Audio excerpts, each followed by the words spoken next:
Hello，大家好，我是罗世杰医师，欢迎大家收看世杰医师543。今天要跟大家聊就是打呼的问题。我想我们周边可能很多人都常常会有打呼的问题。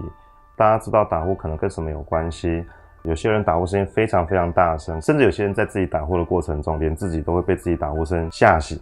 或者是突然听到，怎么自己在打呼？那打呼可能是什么样的形成？打呼可能跟舌头的肥大有关系，打呼可能跟呼吸道狭窄有关系，有些时候也跟本身的肥胖有关系，所以有好几种情况可能都跟打呼有关。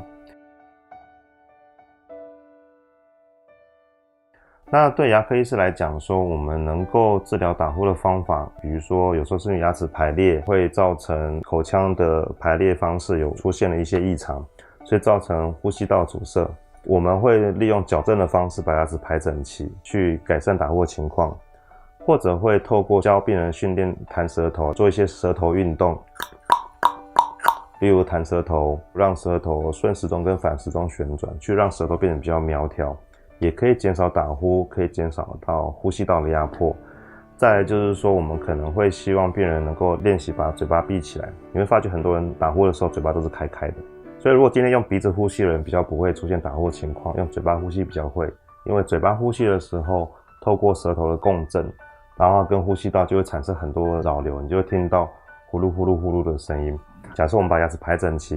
然后把舌头的功能训练好，然后还能够把嘴巴闭好的话，通常可以减少打呼的频率，可能可以减少打呼的声音，同时也会让身体的睡眠品质会变得比较好。我们有很多病人常常是因为打呼问题所困扰，然后透过我们去教病人如何练习吞口水、闭嘴巴、舌头运动，还有练习用鼻子呼吸以后呢，大部分的病人都跟我们说，他们打呼的状况大幅改善，甚至改善到就是说可能身边人都不会影响到旁边人的睡眠品质，这个东西本身是蛮重要的。再来，为什么我们会一直强调说我们想要去帮忙治疗打呼，是因为在打呼的过程中，其实我们的血氧浓度会降低的，就是如果正常人的呼吸可能血氧浓度有80%几，打呼的人血氧浓度可能只有60%几，那这样会有一个什么样的风险呢？当我们在睡眠的过程中，如果血中的含氧浓度很低的时候，我们可能会造成睡眠中的休克，所以它可能会造成脑中风的危险。